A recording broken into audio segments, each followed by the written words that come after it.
Hi everyone, I'm here with Kelly Sidoric again, and we are talking about risk management, which is a very good topic these days given cattle prices and all the just general volatility in markets everywhere.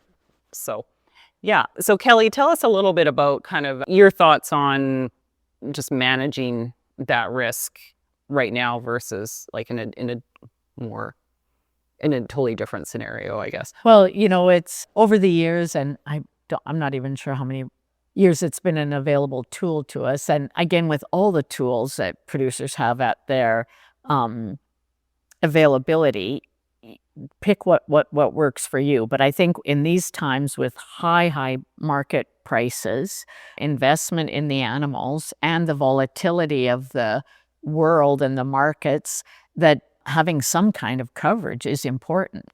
As I mentioned to you earlier, that there's a lot of operations and operators that will have sophisticated risk management strategies where they're using the futures market and board to determine that. But I think that, one that we as basic average, if you want to call it operators, ranchers, can use is the price insurance, to at least pay attention to what's going on with it to make sure that we are covered. In many cases, it's almost impossible to actually insure a profit, but at least one of the things we think about in our operation is at least if you can cover a break even. And it's a moving target, the way it's calculated. So you think, oh, jeepers, okay, there, it looks like that's a level that we can be comfortable with. And so you go and buy some, and then the next day it goes up. Or the opposite happens too. Sometimes it goes down, but whatever, and everybody's take on insurance, I think, is somewhat different, as well as their level of risk tolerance.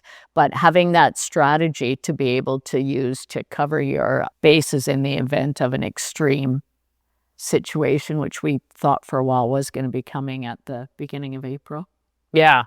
Fingers crossed. So far, so good. And I think most people understand this, but you're not insuring the price of your own calves. You're insuring the market prices for that time period. Yeah. Right. Yeah. And that actually took me a little bit of a time to kind of get that through my thick skull. But yeah, so you're just ensuring that for that particular week, that if you're doing fats, feeders, or calves, that weight of animal will be price X.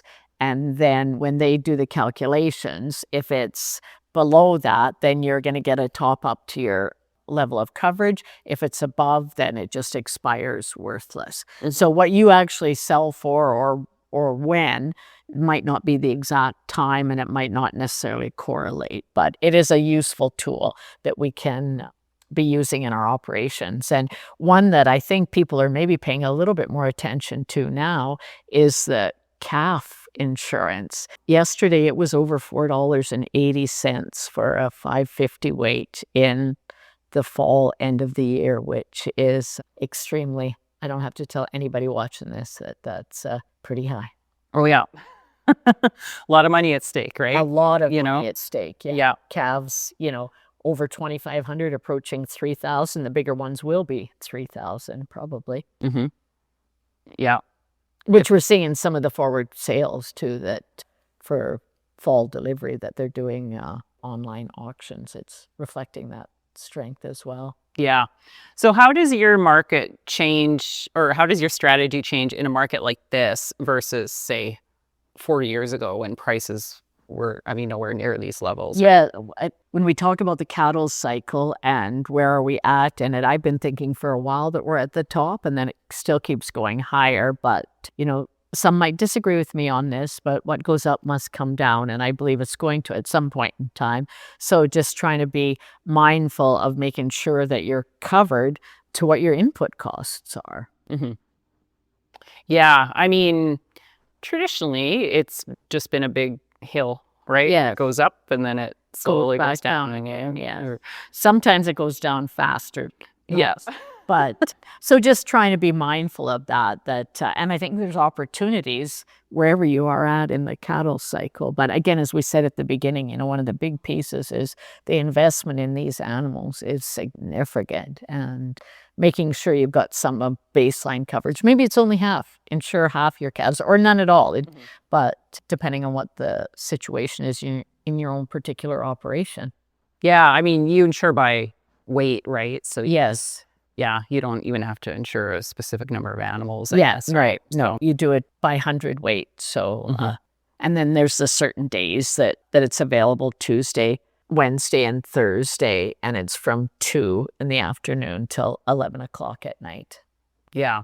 So in your column, you mentioned watching a webinar with Ryan Coppathorne as well, right? With his company is Cows and Controls. Yes. Did he have any kind of insight that you thought would be helpful to the cow-calf? Well, one of the things that he just said that, again, stressing what I've said, that it's a tool that you should really be paying attention to in your strategy for your marketing, especially, for cow-calf operators that are having one sale day or, one marketing time.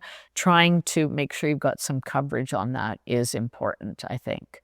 Yeah, when you only get one paycheck a year. Yes, on one particular day, how can you spread that out a little bit? Yeah, yeah. Anything else you want to add today, Kelly, or?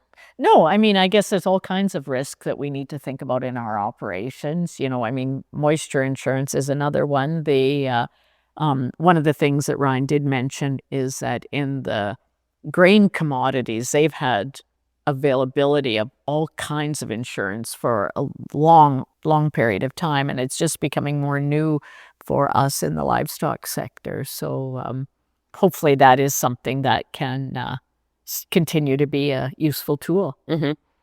I still remember the day I learned about Alberta. I don't think it was even called Western Price Insurance at first. I think it was Alberta Price Insurance. Yes. And I thought, this is a game changer. Yes. Yes, for Yeah. sure. For So- sure. Yeah.